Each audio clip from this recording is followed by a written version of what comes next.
여호와의 종 모세가 죽은 후에 여호와께서 모세의 수종자 눈의 아들 여호수아에게 말씀하여 이르시되 내 종 모세가 죽었으니 이제 너는 이 모든 백성과 더불어 일어나 이 요단을 건너 내가 그들 곧 이스라엘 자손에게 주는 그 땅으로 가라. 내가 모세에게 말한 바와 같이 너희 발바닥으로 밟는 곳은 모두 내가 너희에게 주었노니 곧 광야와 이 네바론에서부터 큰 강 곧 유브라데 강까지 해쪽 속에 온 땅과 또 해지는 쪽 대해까지 너희 영토가 되리라.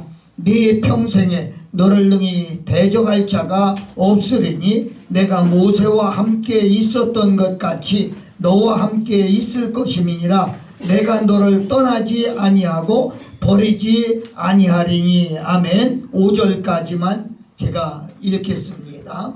오늘 말씀의 제목은 넉넉한 잔고를 이원하라, 이런 제목을 정해봤습니다.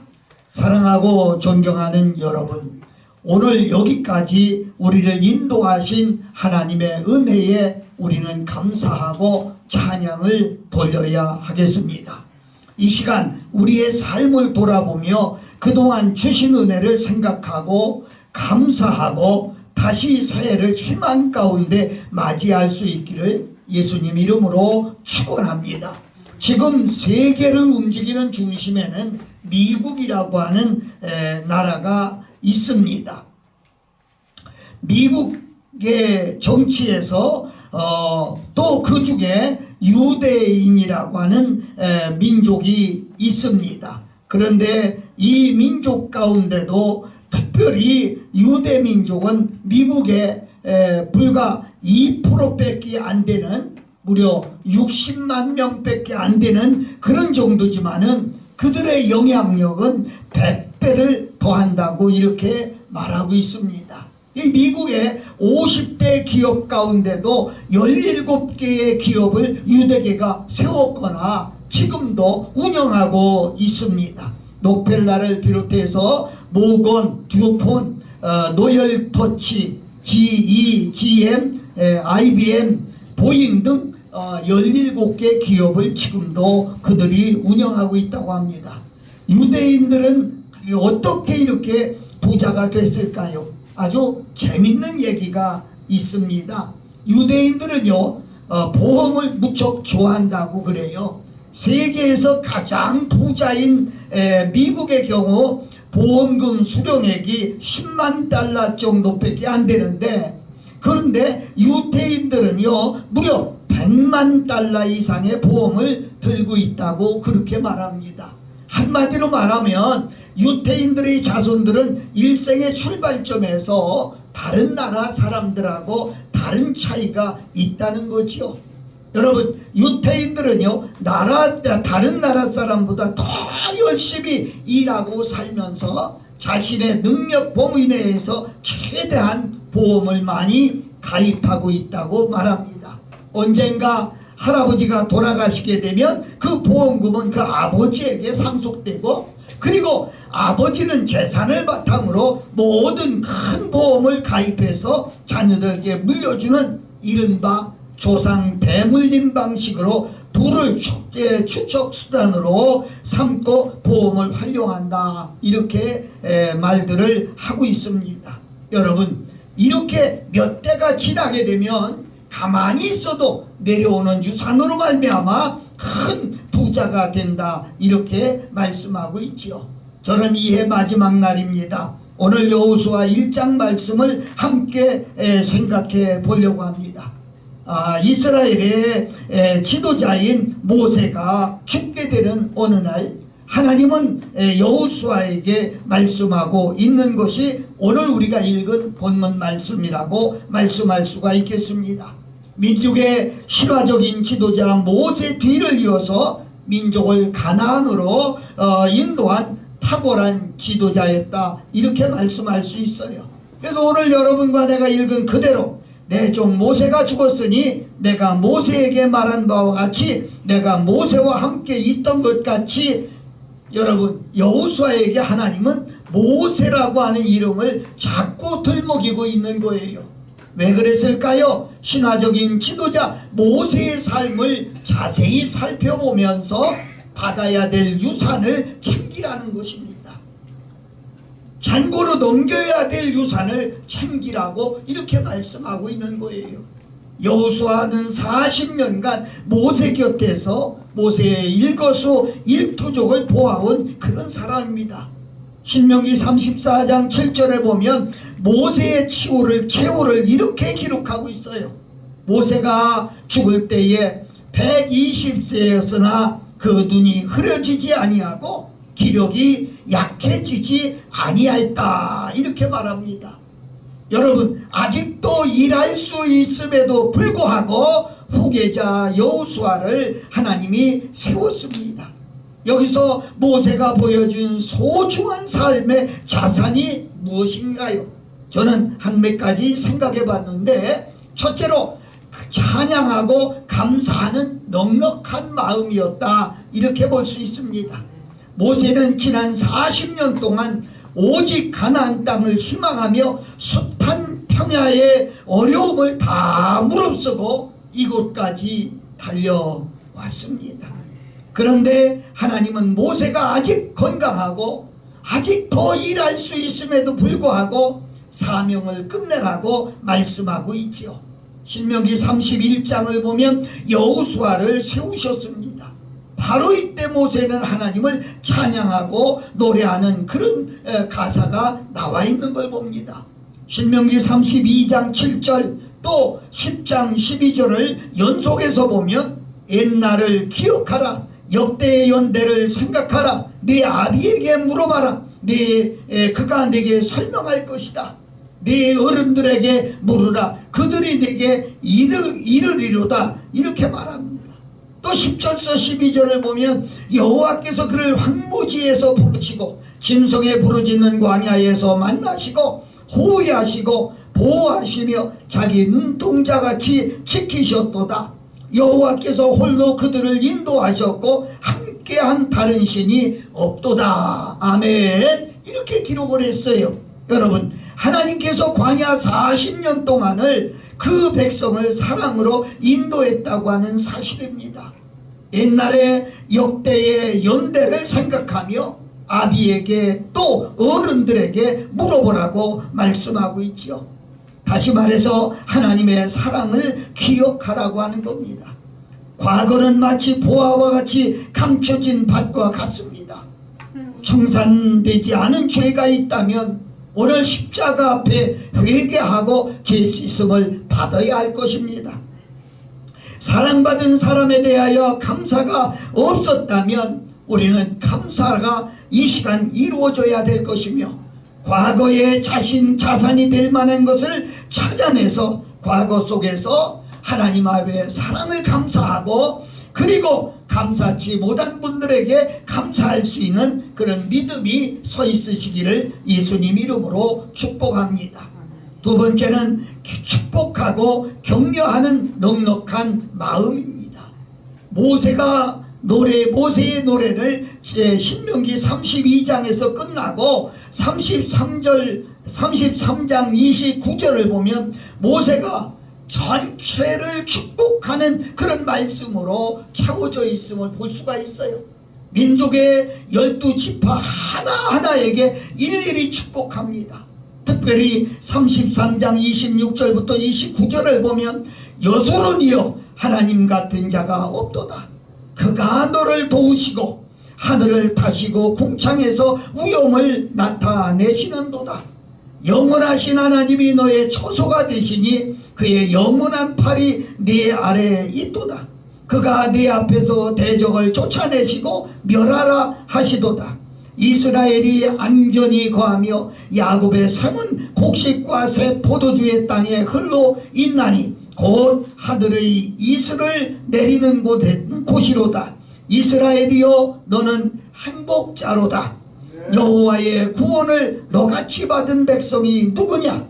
그는 너를 볶는 방패시요 너의 영광의 칼이로다. 네 대적이 네게 복종하리니 네가 그들의 높은 곳을 밟으리로다. 아멘. 아멘. 예, 여소론이여, 이 말은 이스라엘을 사랑하는 애칭입니다. 사랑이 넘치고 또 속에서부터 복받쳐 오르는 그런 축복의 소리다, 그렇게 말씀할 수가 있습니다. 영원하신 하나님이 너의 처소가 되나니 그의 영원한 팔이 내 아래 있도다. 이 아름다운 말씀을 가지고 찬송가는 그렇게 지었지요. 주의 친절한 팔에 안기세. 458장 찬양이죠. 시간이 없어서 부를 수는 없습니다마는 그렇습니다. 주의 친절한 팔에 안기세. 그 품 안이 평안하고 그 품 안에 기쁨이 있다는 겁니다. 생각해보면 이스라엘 백성들은 진짜 못난 짓거리만 골라서 한 사람들입니다. 가나안 정탐꾼이 보고를 받고 이집트로 돌아가자고 아우성을 치면서 하나님을 불신하고 그 명령을 거역한 민족입니다. 그 많은 하나님의 은혜를 경험하고서도 금송아지를 만들어 놓고 하나님이라고 섬기는 그런 목이 곧은 백성입니다. 광야에서 광야까지 이끌어서 우리를 여기서 죽이려고 한다고 불평하고 원망하던 사람입니다. 그런데 하나님은 지금 하나님 앞에 서 있는 그들을, 그 과거의 그런 것을 전혀 생각하지 아니하고, 그리고 그들을 사랑하고, 그리고 그들을 사랑해서 노래를 기어 부르게 만든 것을 볼 수가 있습니다. 사랑하는 여러분, 우리는 이것을 물려받아야 될 유산이 아닌가 그렇게 생각합니다. 사랑입니다. 허다한 허물을 덮어주는 사랑입니다. 못나고 잘못된 것들을 들추면은 괘씸하게 생각될 수 있지만, 저주할 수밖에 없지만, 그러나 그를 향한 사랑에 스스로 감동하고 감격하고 축복하고 격려하는 것이 바로 예수님의 마음이라고 말씀드릴 수가 있고, 그리스도의 심장이라고 말씀드릴 수가 있습니다. 위대한 유산을 상속받은 사람들입니다. 오늘 나와 여러분들이 축복하는 마음의 잔고를 새해로 이월하실 수 있기를 예수님 이름으로 축원합니다. 세 번째는 갈단과 결단이 있는 비전입니다. 성경을 다 읽지 않겠습니다. 오늘 본문 2절 3절을 보면 하나님께서 이미 모세에게 주신 비전이 있었습니다. 이제 여호수아에게 모세에게 주신 비전과 같은 내용으로 또 비전을 주시는 겁니다. 더 구체적으로 더 분명하게 말씀하고 있는 거지요. 오늘 우리들의 삶이 이전 것은 전혀 새 것이 없습니다.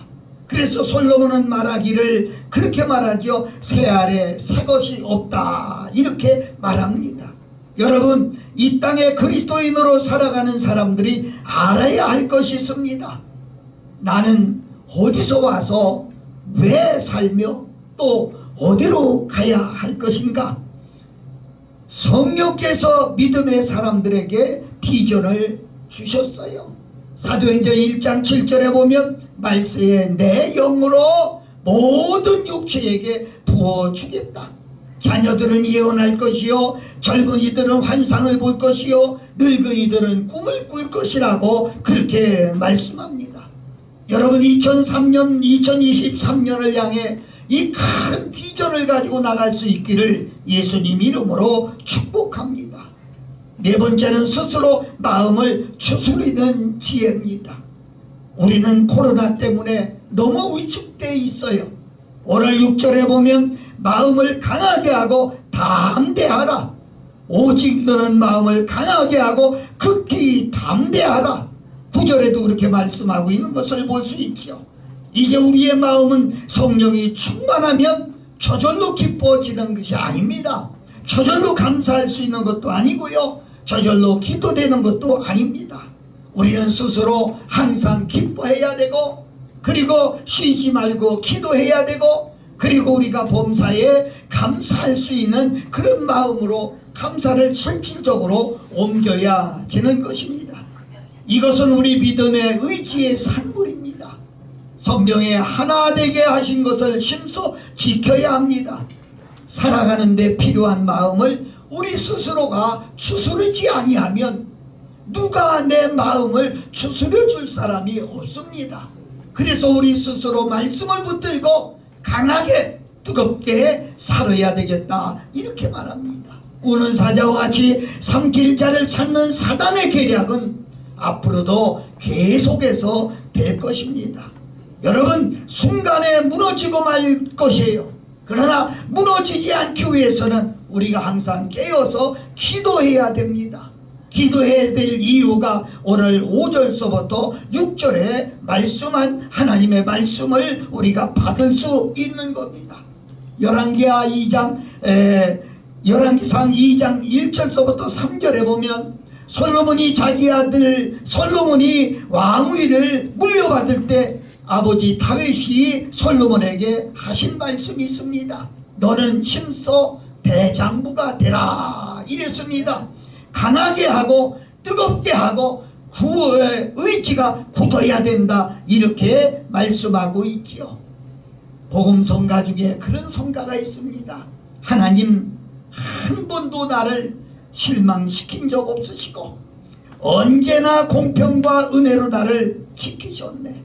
지나온 모든 세월을 돌아보아도 그 어느 것 하나 주님의 손길이 전혀 미치지 않은 곳이 없네. 사랑하는 여러분, 2022년도에 여러분과 내게 함께 하신 하나님이 2023년에도 함께 하시겠다고 약속했습니다. 아멘. 오늘 새 비전을 품고 우리가 만나야 될 사람은 바로 예수님이고, 우리가 의지해야 될 분은 바로 하나님 한 분입니다. 오늘 여러분과 내가 다윗의 후손으로 또 모세가 가졌던 그런 모든 장점을 유산으로 다시 받아서 다음 해에 이전시킬 수 있는 이런 우리 모두가 되시기를 예수님 이름으로 축복합니다. 아멘.